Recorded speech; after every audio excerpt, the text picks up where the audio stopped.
Without further ado, I would like to invite Prukalpa Sankar, co-founder of Atlan and previously the co-founder of SocialCops, on the show. Thank you so much, Prukalpa, for joining me. Such a pleasure for me to be able to host you. Thanks for having me. Really excited.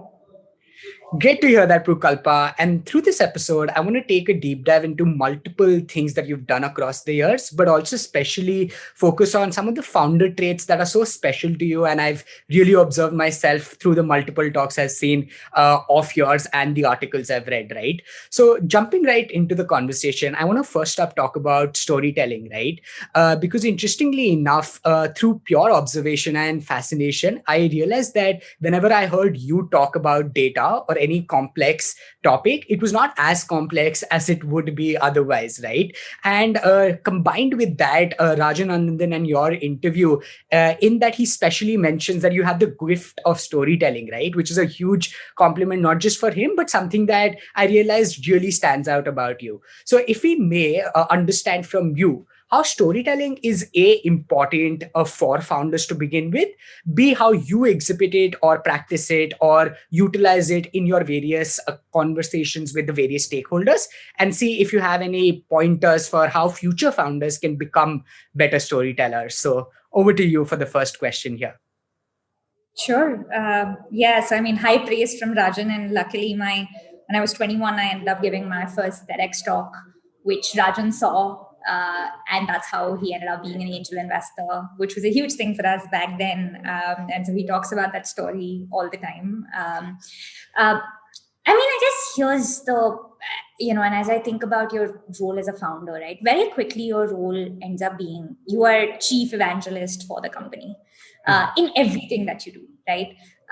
You are actively selling a vision to, everybody in the world, a potential hire, potential customer, a potential investor. A large part of that basically is about, telling a story and, painting a vision for the future. And I think storytelling is a very, very key part of that. So, I think looking back, I did not realize how important a skill set it is for a founder to have. I think luckily Varun and I think are just naturally, it is one of our natural strengths more than anything else. But as we've grown over time and we've I've hired more people and things like that, I've actually begun to realize how important the art of storytelling is in several conversations. And I think it's important to also break up. I think often people think about storytelling as something that is not a honest story or a real representation of who you are. I actually think very, very differently. I think the best storytellers are the most authentic storytellers, right? It's actually not about how well you communicate. It's not about how, articulate you are, right? I think authenticity plays a very, very key role in being able to communicate. At the end of the day, it's about, speaking in a way that the other person is willing to listen. Over time, I think I've, learned to sort of just hone that, right? I think that this is actually something that we, now we actually train people in the company to do at Atlan. It's actually something you can learn over time, right? And it's surprising how very few people take the effort to do it. Yeah. So, for example, one of the things we host something called a Friday demo, where essentially different teams demo what got done that week. One of the things I make sure I tell everybody in the team is, take 10 minutes before, write a script, practice it, and make sure that you're going and delivering. It's very, very, simple, but it makes a huge difference. I think over time you can, one of my favorite recommendations is this book called Talk Like TED. I keep telling everyone in our team this, like, for example, like, when we think about a sales presentation, we actually say, like, can we make this as good as a TED Talk? It's surprising how very few people think like that. But when you do that, you just change the conversation, right? It's not a presentation anymore. You're really envisaging yourself as, can this be as good as a TED Talk? And when you just set that standard as high as that, you slowly sort of start working towards it. And then it's just a function of, I think, practice. Like, there's people under underappreciate how important practice is. But it's literally as simple as write a script. Like I still do this to date, and I do this for things like internal team meetings. Write a script. uh, Make sure you hone it and go out and deliver it, right? And as you keep doing that over time, it becomes a natural skill as you go over. So I hope that helps. I don't know how helpful that. No, I think very, very helpful, in fact, because the humility in learning as you progress as well, because you mentioned that it's a candid lesson and a candid trait, yet you make the extra effort to actually practice it and hone it further, speaks volumes of how learnability also plays a role as a founder. But it's great to hear all of the things you mentioned. For instance, the less articulate, more authenticity part and all the other components. I think those are great takeaways, which are going to be very, very helpful.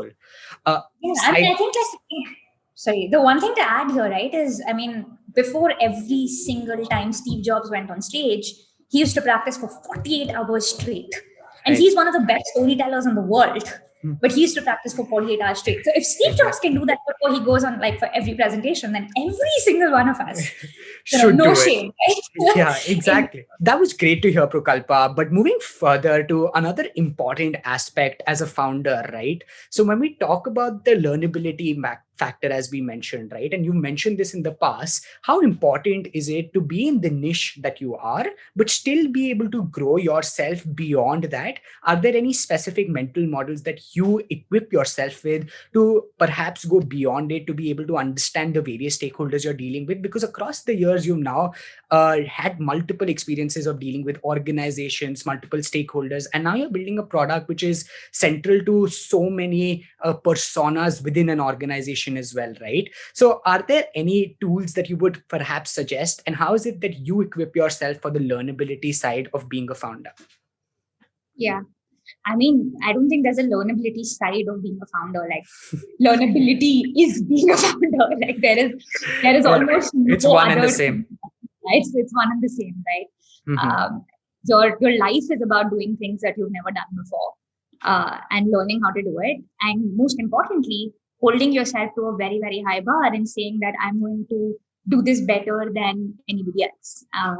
I think the starting point of learnability is essentially, in some ways, like in my mind, actually self-belief. Where I see a lot of people struggling is you have a mental block, right? You have a mental block that, this is something that I can't do. This is something that I've never done before. This is something that, but in today's world, there is literally nothing that you cannot learn by reading. There is enough material out there. There's all the content that you need out there. Everything in the world is something that you can learn. And the world of today is, we should all feel thankful to be in the world of today, because, even 10 or 15 years ago, this was not true. And so I think the first thing is just like the mental block of saying, just because I haven't done it before doesn't mean that you cannot do it. And just because you haven't done it before doesn't mean that it's an excuse that you do it worse than anybody else, or it's good. Like I think that is the first mindset that I would definitely talk about. And this is true for everybody, right? Like any great founder out there, I don't think there's any the founders of Facebook or the founders of Apple or the founders of Microsoft or any amazing company. It's not like they built a company like that before, right? Like they all had to learn on the job. And I think just knowing that is true and believing in yourself is a very, very key part of it. I think from there, I think it's important to, figure out what is your personal way to learn. And I think this also evolves over time for people, right?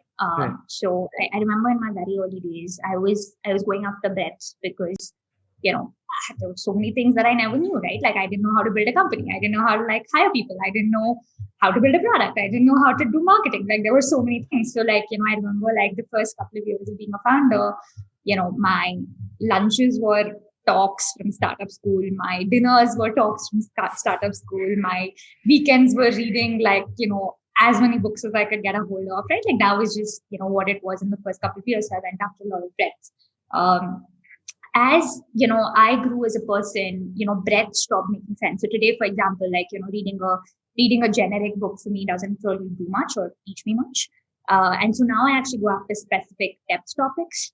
And the way I do it is I do it in a very focused way, right? So, for example, like I would say, this is the one topic I want to like learn about.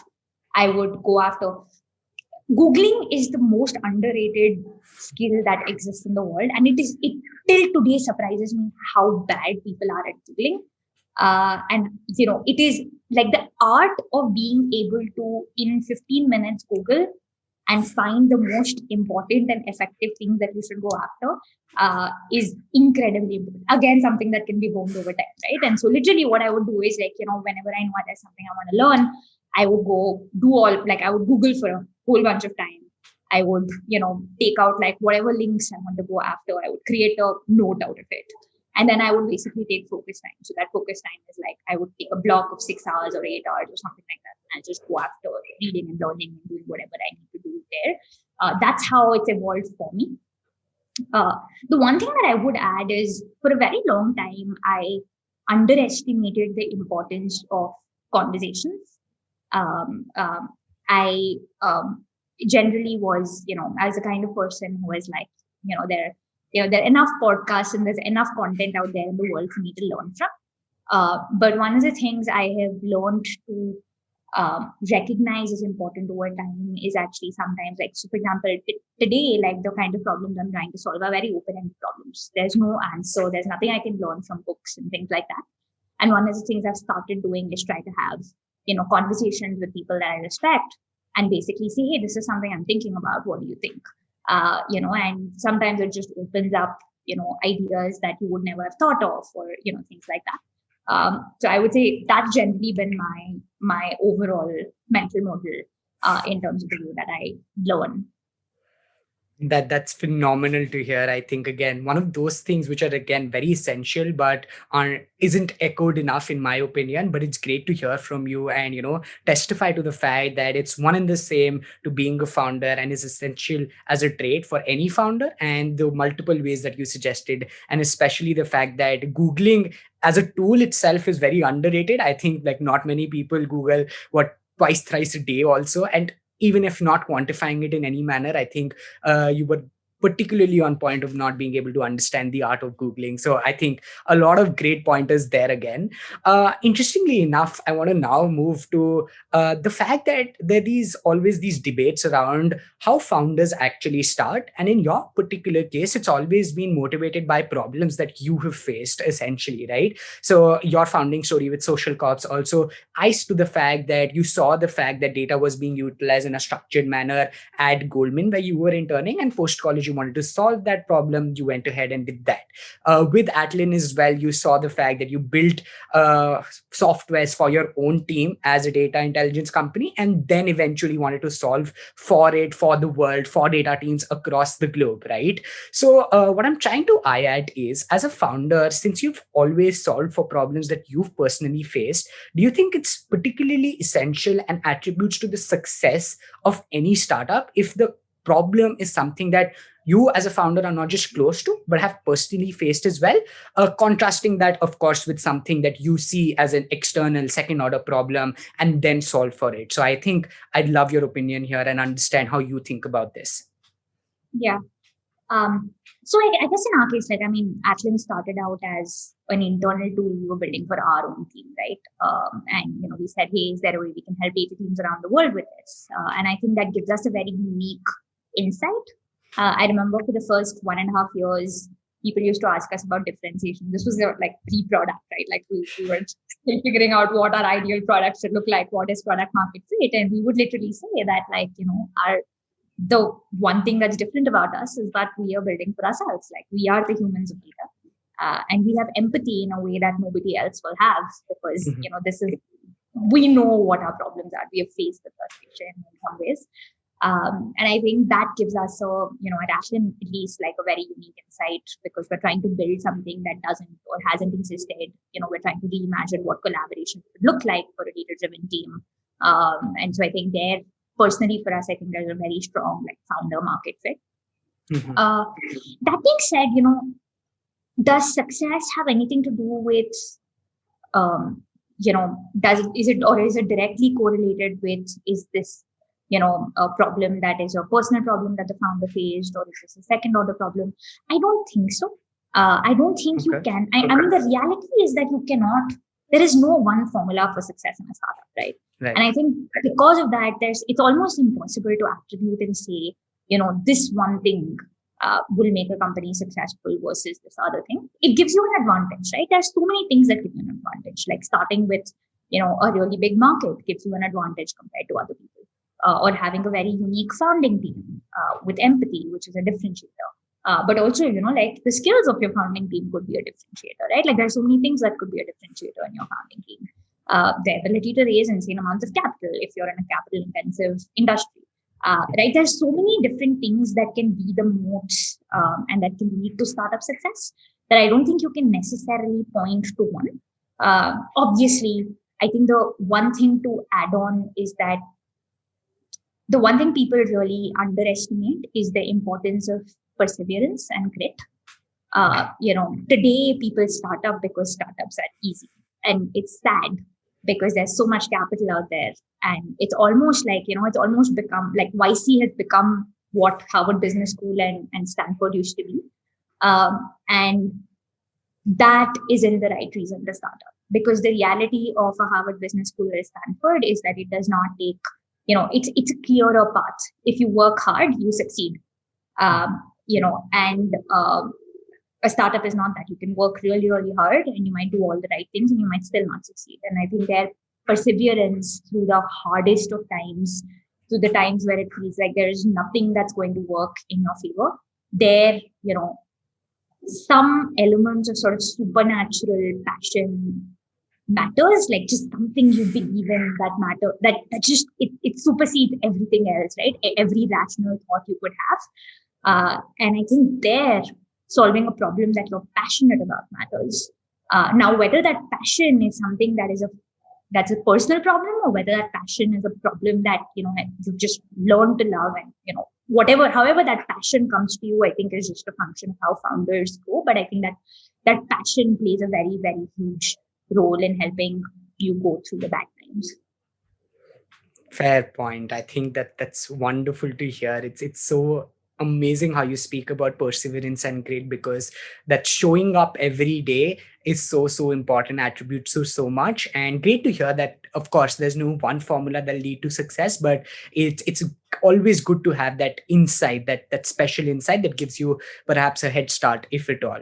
So wonderful to hear that. And I think, for the next couple of minutes, I want to spend some time on your learnings from SocialCops as well as then from Atlan, so that the audience can get a clearer purview, because you've now been a founder for almost a decade and it's been so amazing in terms of what you've built. So I think a lot to learn from your journey. So going to SocialCops first, right? I have a couple of things that I particularly noticed, fascinated by, and I think talking about them might be helpful. First up, when you started up with, big data intelligence, things, those terms in itself, I'm guessing, weren't as prevalent, as understandable as they are now, right? So how was it to start up in a market which was itself evolving? And beyond building the product, your role as a founder was not just to just build SocialCops, but also to take the industry / market / consumer understanding of the problem, even to the extent that they could actually adapt to it. So how was that dual nature of the problem, and how did you perhaps tackle it? Yeah. So back then, I mean, I wish we had thought about it as market or industry or any of those things. Right? I mean, back then it was, hey, like data is being used to help football teams win championships, and it's not being used to help, drive better healthcare policy. And, there's something we should do about that, right? And so it was just a kind of passion and, almost a little bit of naivete as 21-year-old, believing that we could change the world. I think in a lot of ways, I think that's probably also why we learned a lot about, like, a lot of who we are today. You'll see that when we talk about data, we take a very human angle of talking about data. We don't talk about technical, even like Atlan is a very deep tech product, but we hardly talk about the deep tech behind it or the machine learning behind it. We talk about the human problems behind it, right? And I think a lot of that, I think, comes from sort of those early days of, we were going and selling to, government officials and people who, they're not going to understand the technical complexities of big data, right? But they are going to understand if you tell them that this is how we can solve problems for people. And so I think that became a very, very core part of just us as people, almost out of choice. Almost without choice, right? Because that was just the only way that we could convince people to take a chance on us. It also made we used to take the approach of showing more than telling, because again, when you show people a visual map and say, look, this is your district, this is where these are the 2 blocks where healthcare facilities are really, really poor. The way I would see people's eyes light up, I could talk for 15 minutes and it wouldn't work, but that one map and everything changes, right? And so I think we used to take that approach a lot. And that translated from there into the way we talked about. So you'll see that in our very early days at SocialCops, we would very rarely talk about the company or the product or things like that. We would talk about the problem. We would say, there are really big problems out there in the world. And, if you can use, if today you can, use ad targeting to make sure you get the right ad, you should be able to target and make sure that kids don't drop out of school, right? There are really big problems out there. And I think we very much talk about the problem. And I think the problem resonates a lot. And now I have come to realize that is what it means to create categories of that's what category creation looks like, and things like that. That's what I've come to realize today. But back then it was almost just the only way that we could get people to even understand and believe in what we were doing. Fair enough. I think, the candidness and the acceptance to simplify things. I think it's sometimes even better to not know the intricate details and just be unaware. So as they say, not being aware can also be bliss sometimes. So I think that's great to hear. But you mentioned briefly that, you were, and we understand that with SocialCops, you worked with organizations like the UN, the Indian government, and so many of these rather conventional, and I'm stereotyping so that you can help us better understand how you actually dealt with such organizations with scale, with the conventional beliefs, and what were some of your learnings having tackled such the organizations of the kind? Yeah. First off, the one thing to say is that I think it's very hard to stereotype a large organization, because there is no one government. There is no one United Nations. There is no, there are pockets and pockets. There is a national government. There are 42 ministries in the national government. There are, every single state has its own government. Every single local body has its own government. Every government has has about, every ministry has 30, 40, 50 officers in it. Yeah. Right. So I think it's very hard to stereotype this as one organization. When you're on the outside, it's easier to do that. But when you're on the inside and you really start working with these systems, you actually start developing in some ways a very healthy respect for why systems exist the way they exist, right? The reality is that running a country is really hard, and checks and balances are needed. And so checks and balances lead to bureaucracy. And this happens with even very large companies, right? It's the evolution of how many of these things sort of work. So I think the first thing is just having a very healthy respect for and trying to understand the other stakeholder and understand the incentives in the system. The reality is that systems are designed in a way that every single person has a different incentive, right? A non-profit might have a different incentive. A funder might have a different incentive. The government by itself, like a IAS officer might have a different incentive, a politician might have a different incentive. And the reality is that, the way our system is structured, every one of these people don't have the same incentives. And so I think once you realize that, then it starts becoming a lot easier to actually rationalize and start saying, okay, all right, this is what this stakeholder cares about. And who is my primary stakeholder as I work with this, right? And I think that empathy is very, very critical. If you go into any conversation without understanding what the other stakeholder cares about, it's much easier actually in a corporate setting in some ways, right? Because I keep talking about this, but I think for-profit organizations are the only reason why startups have, in my mind, a higher chance of creating impact in a very, very short period of time is because everyone's incentives are very aligned, right? Like customer pays because product is better, company does well, if company does well, shareholders do well. Like everybody's incentives are very, very aligned. It's almost the only structure that allows for that. It's very different, actually. If you talk about universities, or you talk about nonprofits, or you talk about government, like none of these systems are set up in a way where everybody's incentives align. Right. And so the first thing is understanding that. I think once you understand that, then you figure out how to be authentic in solving the problem. So I think one of the things that we always did was we believed a lot in being transparent and open and honest. Very few people realize how important this is, and I'd be surprised like how much trust has been built when we have said that this is something we cannot do, more than when we've promised something and haven't delivered on it. So I think building that trust is very critical. Trying to solve the other person's problem is also critical, right? Like many of these things are longer term partnerships, and so I think one of our core values actually in the company is the thing that we call problem first, solution second, and it actually comes from this point that for a very long time we worked with customers that didn't really understand how to give us solutions. Right. They would everyone likes to talk in solutions, but they're actually not necessarily qualified to tell us how to build a feature in the product, right? And so peeling through the layers and figuring out what is the real problem.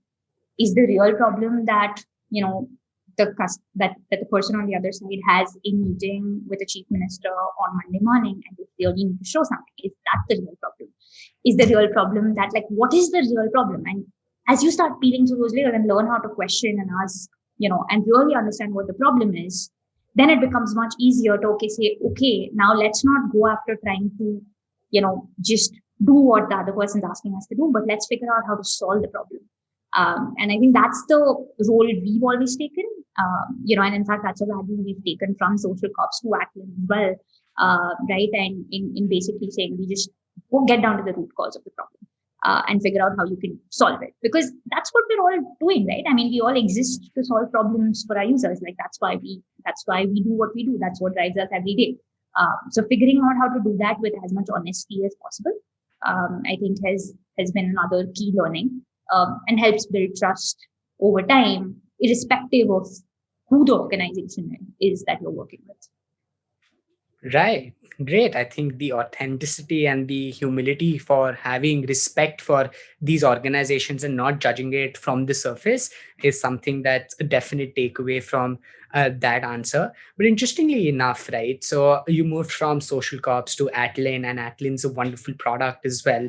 But when you talk about the transition, and given that when you started SocialCops, you were relatively young, out of college, multiple obstructions, first-time founders, all of those things, right? Everybody in the audience must be, if for the lack of a better word, inspired by your journey, right? But what was your major takeaways, like things you, if not, again, if didn't do as well and trying to do better at Atlan, and especially with context to let's say talk about culture, because we've spoken about that in the past and how you over-index for culture, keeping people first, not scaling up the organization just for the sake of it, and being very careful of whom you're adding to the team and why. I think those are pointers that are going to be very helpful and are very, again, less understood until you, of course, do it. It's something that you have to practically test it out. But given the benefit of hindsight and what you're doing currently as well, I think it'll be very helpful to understand from your learnings. Yeah, sure. So I mean, I think a few things that are different for us is the first step is, I think, as we started building Atlan, we knew that Atlan would be a fundamentally different company, right? Like the thing to remember is that companies and cultures and teams have to be built around the market and the user. And that's the first step, right? And so, for example, something that I've begun to appreciate is that if you operate in a hyperlocal delivery kind of setup where the market is a winner takes all market, and it's a race to finish line, then the organization that succeeds in that environment is very, very different from a B2B SaaS startup. Very, very different from a fintech company, right?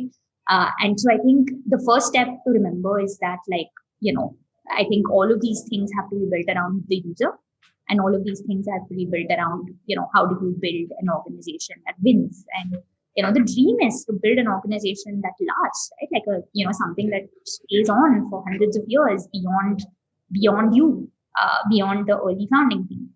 And what will it take to win in whatever market, user, geography you're going after? So I think the first step is, I think, realizing that, and then very systematically building the organization and the product and everything else around it, right? And I think the way I would think about it is there are 2 or 3 different things. The first is product market fit. Like before you get to product market fit, like nothing else matters.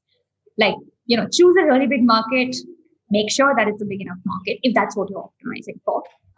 In our case, we were building a global product. We want to be the icon on the desktop for data teams around the world. We believe that, the teams that will win will be data driven in the next, few decades, and we want to be the icon on the desktop. And so the first step was saying, is this big enough problem? Is this a top of mind problem?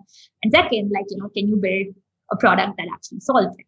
And can you build something that users love? And I think before one of the biggest mistakes I've seen founders do is like over optimize for the wrong things. And honestly, not just founders, like I made this mistake myself as a first time founder, right? Like everyone does, like, because you read all this stuff, and you don't know what advice to apply at what point in time in your journey, right? And so before you get to product market fit, like nothing matters. Like, culture doesn't matter, like brand doesn't matter, like these things don't matter. What is culture in a 10-member team, right? It's 10 people working together. Like, you don't need to do much in that setting. I think from there, as soon as you hit product market fit, it's important to sort of change that level, right? Suddenly winning becomes about building an organization that works, building an organization that scales. I think that's where things like culture and team and these kinds of things start becoming very, very critical. Because if you get that wrong, even if you have product market fit, very quickly, you realize that the company is not going to scale. So I think the one thing that I have personally learned from sort of the first journey to at SocialCops to at Atlan is to realize like the importance of focus and doing certain things at certain times, and saying no to certain other things at certain times, because every one of these things means trade-offs.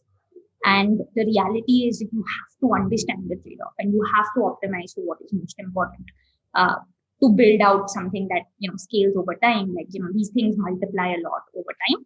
And so, I think building incrementally is very, very critical. So I think that's the first. As well as second, I think, you touched a little bit on this from a hiring perspective. And this one's obviously it's much easier for us to hire the second time round than it was being a 21-year-old hiring them. But I think the one thing that, we have learned is just being relentless about how lucky someone would be to work in an early founding team of a company that is, that has a very, very strong shot at being successful, right? The one thing that I did not realize the first time around was that people who join an early stage startup, it can change their careers, it can change their lives. So in the first time around, we would almost be desperate to hire people. And we wouldn't hold them to the highest bar that we should. And over time that cost us, I remember in like our second year, cost us like probably like 6 months hiring and then 6 months letting them go and cleaning up the rest of the organization, right? And that's hard to do. It's really hard when you're a young company and suddenly you have to let go like more than half of the team because they're not performing. That hits culture, that hits like ton of things get hit. So I would say, be very, be slow. I know a lot of people say hire fast. I agree with the second. I'm not very good at it. We've not learned to be very good at it. But I think the first one I don't think hire fast is the right analogy. Take your time to hire. Make sure that you really want, like in every way, right? Like be it culture, certain things are just non-negotiable. And it's very hard to do, especially when you're a hiring manager. You really, really need this person and you know that they're going to be like really good work-wise. One thing that we have found a very good way of doing this is we actually bring in an external in the company to interview on culture. And it's different from the hiring manager. And it's a very small thing, but it makes a huge difference because, then there's there's a third person who isn't as desperate as you are, no matter what, right? And so I think, be it culture, be it skills. I mean, like, honestly, without the right skills, like, Rajan once said this actually. He said, intent without skills doesn't matter. Skills without intent also doesn't matter, right? You need both. At one point, I used to over-index for intent. This person has intent, they have passion, they have energy, they fully want to do this. But if they don't have the ability to do it, if they're not at the skill level that you need them to be, then you're doing them an injustice, because maybe there's another job somewhere, or there's another company somewhere where they're going, like, where their skills are going to be what the job needs, right? And so, in fact, those are the most heartbreaking ones. The ones where there's no intent, those are the easy ones, right? Like, no one wants to work with people who don't want to work, or who are not, putting like their 120%. But when you're working with people who have the intent but are not able to do as well as you want them to do, where they're not doing as well as they would want to do, that's when it's heartbreaking for both parties, right? So I think remembering that, making sure that you don't put other people in a spot where they're not going to be able to be successful. I think those are the kinds of things that we've tried to take into hiring. And I think at the end of the day, just remembering that, you are building something magical. No matter who you are, no matter, what the world is saying, no matter if the company is going to be successful or not, being part of an early stage founding team will change lives of people. And just remembering that, I think, is very key. Wow, I think I'm in complete awe of that answer, because that's a very fresh perspective to, I don't know, I've not seen too many founders praise themselves and give themselves that kind of, a leverage to be able to begin with, because I think it's a very important factor. Like, we'll see everywhere talk about how you can get the best talent from some other company and how hiring is difficult for startups and founders. While that narrative is, of course, correct, and it's one of the most challenging things that a founder has to go through, it does not mean it comes at the compromise or, change of perspective of not giving yourself that benefit of doubt and just believing in the company being a rocket ship and changing lives of early hires. I think that's wonderful to hear, Prukalpa. Thanks for that answer, especially. But one last question on Atlan, right? And then we can move on to closing questions upon you, which I'm really fascinated to hear as well. But with Atlan, the product by definition is such that, you're solving for a lot of the human aspects of data, as you mentioned in the past, right? Which involves multiple stakeholders, multiple personas by themselves, the trust element, the security element, a lot of the things that go around it, right? So if you might want to give us or tell us how you thought about this early on, and give us a deep dive into your thinking before launching or just starting to shape and talking to various other clients that you might have bought on board right now. I think that would be interesting to hear, to just get a insight as to how you internally decided that, all right, this is something worth solving for, and let's say getting across and perhaps building for the next decade, in fact. Sure. Yeah, so I think as soon as we, maybe I'll just step back to tell you a little bit about the founding journey, right? As soon as we at SocialCops started hitting a little bit of scale, we were the extended data team for our customers, who are typically folks like the UN and, the government of India and several, and what that meant was we were dealing with a wide variety and scale of data, right? We were processing data for 500 million Indian citizens, dealing with billions of pixels of satellite imagery, all dream projects for a data practitioner. But the reality was that internally for us, every day was chaos. As soon as we hit a little bit of scale, I remember our Slack channels would be filled with messages like, what does this column name mean? Or can I use this finally cleaned version of this data set? Or there was this one time where one of the cabinet ministers of India, he called me at 8 a.m. and he said, Prukalpa, the number on this dashboard doesn't look right.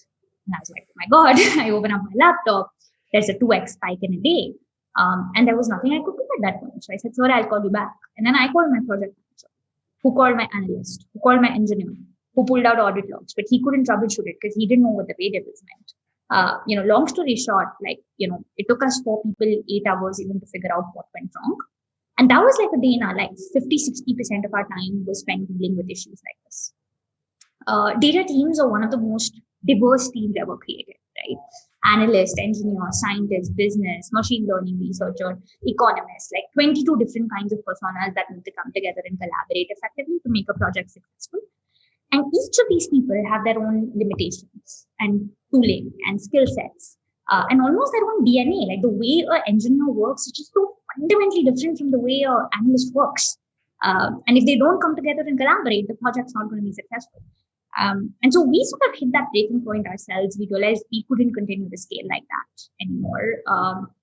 And so we actually started building out an internal tool or a set of tools actually for ourselves. And the goal was to make our team more agile and effective over time. And over a couple of years, built tooling that made us about 6 times more agile. We went on to do things like build India's national data platform. We were a global partner for the UN. We were still a relatively small company. The only reason we were winning these projects was because our pitch was we can do this in a month, and the next person was going to take 3 to 6 months to do it. And that's sort of when we said, okay, is there a way these tools could help data teams around the world? That's actually how Atlan was born. Honestly, the early days was just figuring out, is this even a big enough problem, or is this a top of mind problem? And so we actually, I remember we would have interviewed, maybe about 200 teams around the world, open-ended interviews, user interviews, saying, tell us what your top 3 problems are. Like, what are the 3 problems you would pay to solve? Right. And we were just trying to validate, is this even one of the top 3 problems that's top of mind for teams around the world? And I think almost as soon as we figured out that it was, I think from there it was, from there we knew how we wanted to solve for it. Right. So my co-founder Varun, he used to actually hold these sessions in the team. So we were building for ourselves, and we believed that, we were trying to build almost like an experience-led product. So what a Superhuman or a Slack or a Figma is in their own worlds, how do we bring that to the world of data and to the world of data practitioners in their everyday lives? And so we used to, host these sessions. So Varun used to host these sessions every Friday, where we used to almost have like an analyst anonymous, and people would just come in and talk about all their problems. And we would go really deep into the flows, and we would ask these questions, like, what would make you trust a data set more than, what else do you need? Like, we would go very, very deep into that. And I think we actually started, because we were an experience-led product, we actually started experience first rather than tech first. Went after getting the experience flows right. And from there, actually sort of started building the product and going on from there.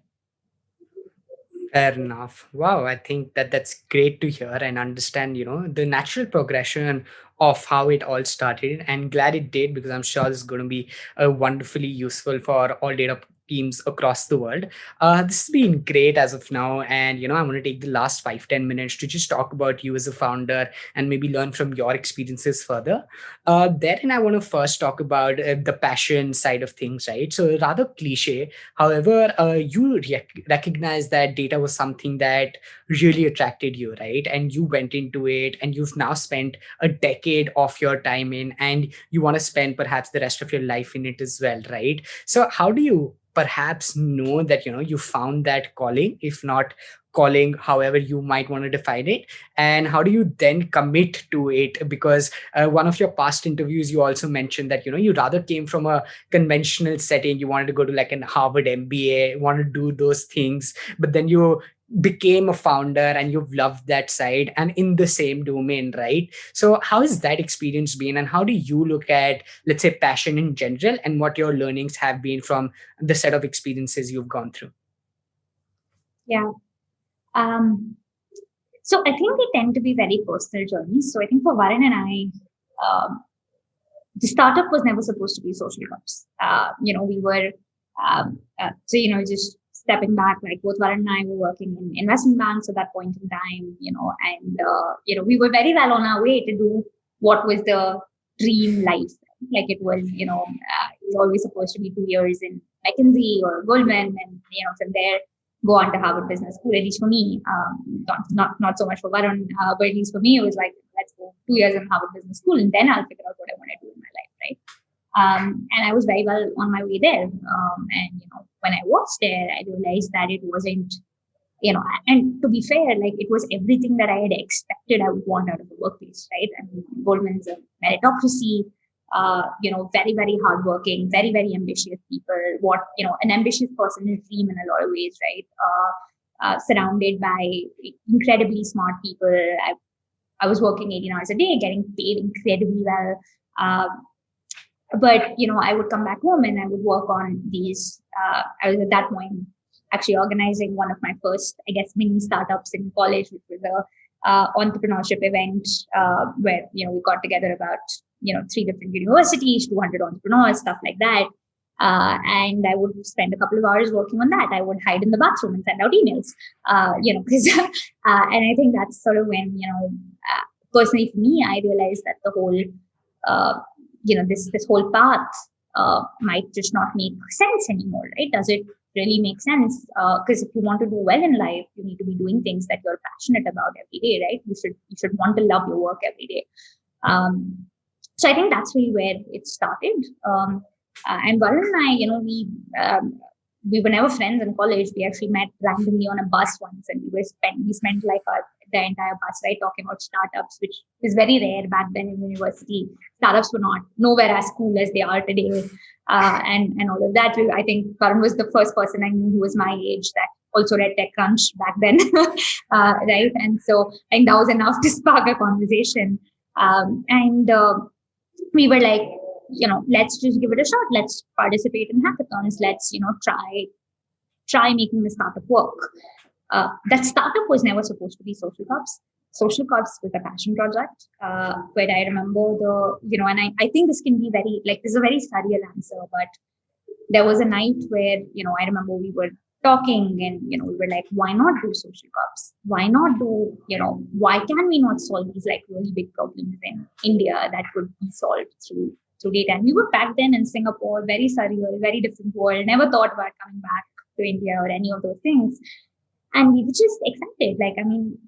I don't remember feeling that kind of excitement ever before in my life, and almost never again in my life, I think. We spoke for I think 4 hours. We were sharing ideas, and we were it was a very surreal moment for us. We spent all night. I think we decided this time that we don't want to overthink it. We just want to launch a crowdfunding campaign. We just want to get this out there and see what happens. We got, we pushed it out. And the next morning we woke up and it had suddenly gone viral. And, I think there was never any looking back from there. We still, I think for some time we were we have to figure out a way to fund ourselves, and we have to figure out a way to get the money to do this full time and, all of that. But in retrospect, I don't think there was ever a decision to make. There was, once that moment happened, we knew that was it. And then everything else was about figuring out a way to make it happen. So, money was a problem. So we had to figure out how to go get it. And so decided to take part in business plan competitions around the world and use that to get an initial set of prize money, and things like that. And so, I know this is a very surreal answer, but for us, that when it happens, and you work in a way that you've just never, for example, for me, a moment was, so I am the opposite of being able to do all-nighters in my life. My whole college life, I have never, no matter how important a meeting, a exam the next day is, or whatever it is, I will never do an all-nighter. I just cannot do it. And then SocialCops happened, and I was doing an all-nighter every second night. And, I think you just feel alive in a way that I felt alive in a way that I just hadn't felt before that. And so I think, that's when you knew. This doesn't need to happen to everybody, also, just as a disclaimer, it's okay if this moment doesn't ever happen to you. It just happened to me, but it doesn't. There are lots of founders out there in the world where this doesn't need to happen, and you can go on and be a very successful founder. Yeah, no, but I think that eureka moment can just add to this spark, I think. And it's so almost wonderful to hear just listening to it. I can't imagine what it must have been to actually live through it. So tremendous to hear that.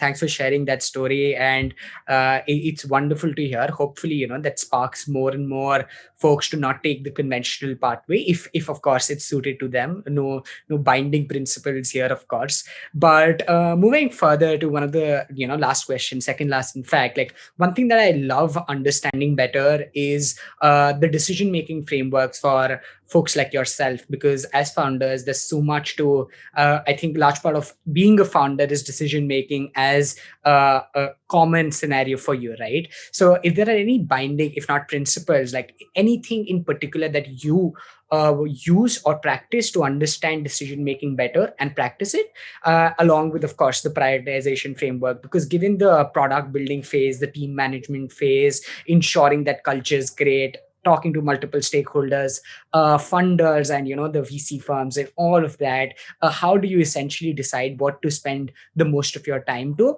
and how do you go about decisions? Would be interesting to hear. Sure.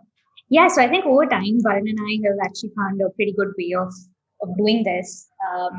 A practice that we actually started a couple of years ago, where at the start of the year, before we start our planning, we actually do this thing where we say, what should Jan 1st of the next year feel like?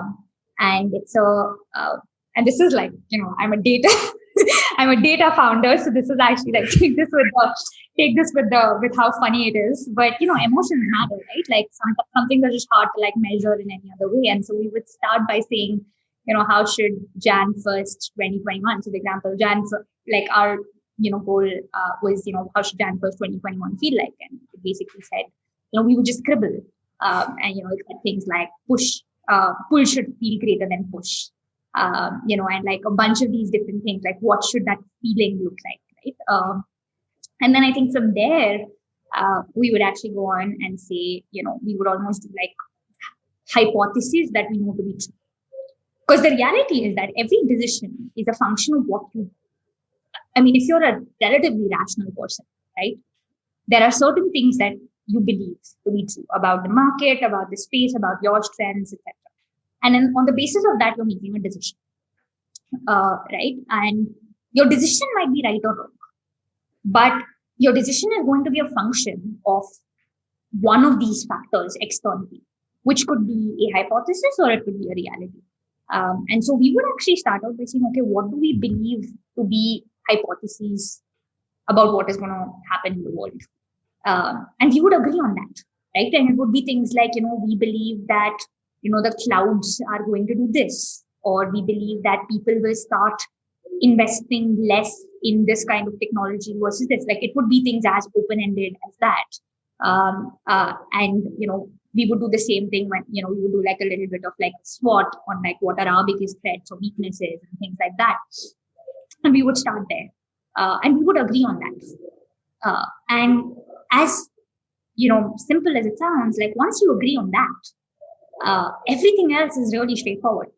Everything else is a function of just saying, like, then it's just a function of, okay, now we need to get here. And then, you prioritize what you can do today, what you need to hire for, and how important those stand in priority, right? So it's I think the biggest hack that we have made is to start with the hypothesis, because our hypothesis might be wrong, but we've agreed on the hypothesis. And so as long as that is true, we can go back and keep revising it. We've, in fact, actually started, this helped us a lot during COVID.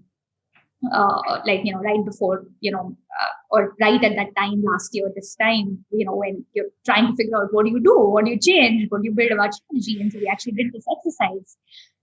What is going to change about people's buying behaviors? Like what are going to be, in fact, the opportunities that are created because of this, right? And as soon as we did that, it became very, very easy for us to actually go from there and say, okay, now these are the things that we should actually be focusing on as a company. Right. No, that's wonderful. Again, the hypothesis factor, I don't think I've looked at it ever personally in those manner, but I think it's going to be very helpful to actually consider that and maybe just practice it as well, because it sounds very fascinating to begin with, and it's great to hear how it's helped you. But further, I was just trying to foresee how we can best end this, because I loved all of the things you mentioned. We've covered a variety of things, but just as not stereotyping by age, but just as a young founder who's done so much in terms of creating value already and continues doing so, what does success look like for you, Prukalpa? What is it that every day you get up for? I know a large part of the satisfaction as a founder is just by seeing the product out there, ensuring it grows and it just makes that mark. But on a very abstract and qualitative angle, like what is it that keeps you going and what are you chasing? I think this would be a great way to end the episode, which has been absolutely spectacular. Yeah. So I think that, two questions there, right? Like one is like what are you chasing, and the other is like what keeps you going. In I think the Varun and I as founders have always been, driven by this broader idea of impact. The idea of like what can you do in your life, kind of, right? And again, Right. I know this sounds a little cheesy, but the reality is that the idea of, like, for example, like, when we started building Atlan, like, something that we're very inspired by is, I don't know if you saw when NASA sent up the Mars rover, and there was this picture in command center where they were collaborating on Slack as it happened. And that's just beautiful, right? Like that moment, like here's a product that has changed, 600,000 organizations. It probably played a role in, like, NASA sending up the Mars rover. Like that's just beautiful. And that kind of scale in 4 or 5 years is impossible for anything outside of software, right? And so I think that sort of idea of what can you do, and the way we think about it is like we think that data teams will go on and be some of the most important teams in the next decade, right? Like cure for cancer and everything else, like it's going to have a data team behind it, and so that's what we're trying to drive. So I think that's what drives us, the idea of being just maybe making these teams twice as more agile, like a little bit more successful. Like if you do that at scale, like there's just so much more that you're doing for the world. What keeps us going, I think, is everything that gets us a little while there, right? I think the way I see it is every time like a user sends us a message saying something's changed their lives, or we ship a new feature and we get a really nice message from users. And I think honestly, like everything at the end of the day, we do everything that we do for our users, and I think that really drives us. The other thing that I think keeps us going personally is also the team. I think what you forget is that as a part of these journeys, even by doing the status quo, in some ways, like it's impacting the lives of the team and the people. We recently had someone on the team who had actually joined us as a field manager, in SocialCops, and he recently messaged us saying that I just bought a house, and I would not have been able to do this without the company. And it's a really, really small thing, but a really, really big thing, right? And the fact that I think people forget how much, I think as startups, like we hold ourselves too much to like these external bars, like, are you a unicorn? You get pressed if you do this, all of that, right? But at the end of the day, like the sheer fact that you're, building enterprise, you're creating jobs, you're creating livelihoods, you're, helping the economy move forward. I think that itself is creating an impact, right? So I think the thing I've learned to do is also relish the non-celebrated parts of it a lot more, and take satisfaction from that. Beautiful. I think that's such an amazing way to end the episode. The way you've spoken about the impact aspect of it, and celebrating the smaller wins. Again, one of those contrary opinions that don't get spoken of too often, but it's great. I think the value part of it, I'm sure a lot of it, like founders innovating and startups in itself, creates so much value. But it's so great to see both of you over-index on it and celebrate the small wins. Thank you so much, Prukalpa. This has been such a pleasure and honor for me to sit across this. I think it's been an hour since we've spoken, and it's been amazing to hear you and talk about the smaller aspects, everything in general as well. This has been very refreshing and very inspiring, and I truly mean that. Thank you so much for your time and for everything you've spent on the episode. Thanks a lot for having me.